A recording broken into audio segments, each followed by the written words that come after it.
So let's just dwell on the 2008 experience, because that was remarkable actually what Oaktree did. So Lehman had just collapsed. You had 10 or 11 billion dollars on the shelf ready to deploy, and you did deploy it at the rate of $500 million a week for 15 weeks. Right. And you weren't immediately looking. It wasn't immediately looking like you were right, because markets were still falling. Right. So that was a difficult period, and I think Right. you even perhaps had to go back to co-investors to convince them that you should continue, perhaps raise more money. Right. Did you ever have a crisis of confidence and think that perhaps you weren't getting it right? What was the mindset at that time? Well, Max, I don't remember having a crisis of confidence. Of course, if you buy and then the price goes down and you buy more and the price goes down further, if you're not questioning and a little scared, then you're a moron. But you know, I think that one of the important things that I have realized and incorporated into my thinking is that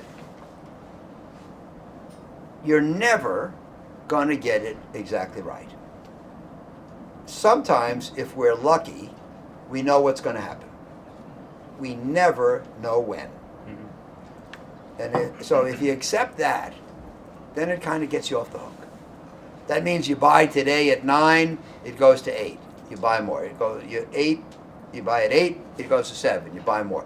You don't say, "Oh my God, I bought at 9 and it went to 8. I must be a moron and I must be wrong."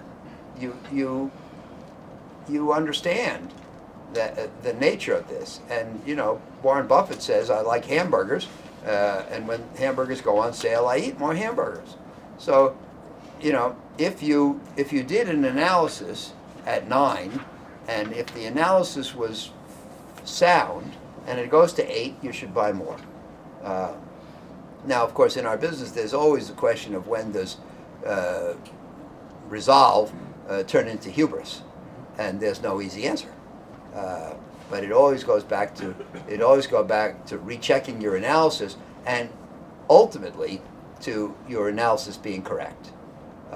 Which, of course, it's your analysis. You always think it's correct, but you have to be very vigilant, and you have to believe that it's correct for good reason. But you know, I wrote a memo. You probably, since you know them all, you know, I wrote one in,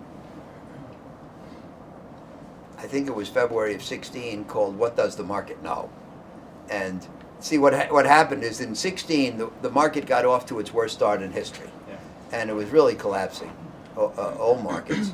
And so I wrote a memo called "On the Couch," because I said that every once in a while the market needs a trip to the shrink, and that it was really the victim of irrational fear.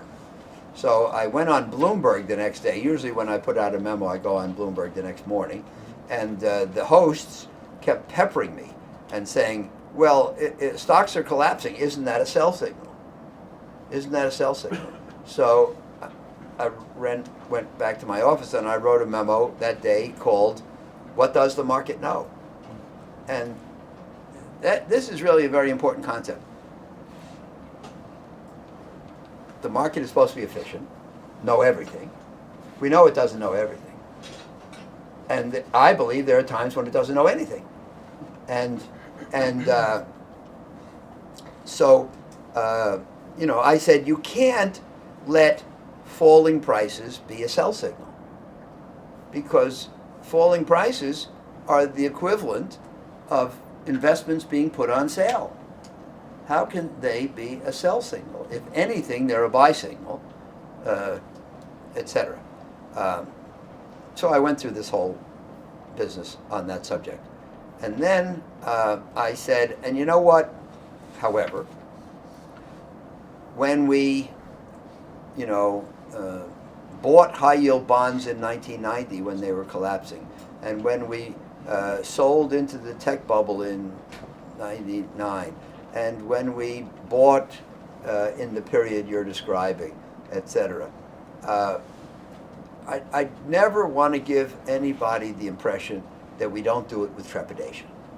You know, you can have, if you have great advantages, you can have a strong intellect, and you can act on the basis of your intellectual analysis, and you can control your emotion. But that doesn't make you right. And there's always the possibility that you're wrong, and we must bear that in mind. And so, you know, and since we're only human, when we do these things, when we buy in October '08, it terrifies us. But if you think about it, buying at the low point has to terrify you. I guess there was a sense of, and I think you've said this, that having raised the money, seeing the valuations that you saw, it was a case of if not now, then when. Yeah. And Yeah. that Well, galvanized you. well, look, a couple days Lehman went bankrupt on the 15th, and as I recall, I put out a memo on something like the 18th or 19th entitled "What Now?" Or maybe it was "Now What?" But you know what I said in there. By the way, believe me, if you weren't there, it was impossible to figure out what was going to happen. It was impossible to prove that the financial system of the world either would or would not collapse. In general, we can't prove anything about the system in the future, and that's particularly true when we're going through an event that's never occurred before. So there was nothing intelligent to say about the future of the financial system at that time. So what made us buy? Well, number one, objectively speaking, the things we were buying were extremely low prices. We were buying the senior debt of companies that had been the subject of LBOs 1 or 2 years earlier. And we were buying the senior-most debt at prices where if the companies turned out to be worth a third or a quarter or a fifth of what these great buyout firms had paid a year earlier, we would have broken even. And we figured out, well, and you know who I'm talking about, but we said, well, sometimes, like when you go to buy a car and you negotiate with the car salesman, you know, you say, well, yeah, I probably could have gotten another 5% off, right? Do you negotiate car prices in this country? Okay, good. So sometimes you come away and you say, I probably could have gotten another 5% off. But did you ever say, well, I probably paid too high by a factor of 4? You know, I bought that car for $60,000. If I'd only negotiated a little, I probably could have paid 15. You know, so similarly, we concluded that the great private equity firms who had done all that due diligence probably did not overpay by a factor of 3, 4, or 5. Yeah. But then the other thing is, we reached the conclusion that what I wrote is, if we buy today and the financial system falls apart, doesn't matter what we did. But if we don't buy and the financial system doesn't fall apart, then we didn't do our job. So we should buy. And that's about as profound as it got.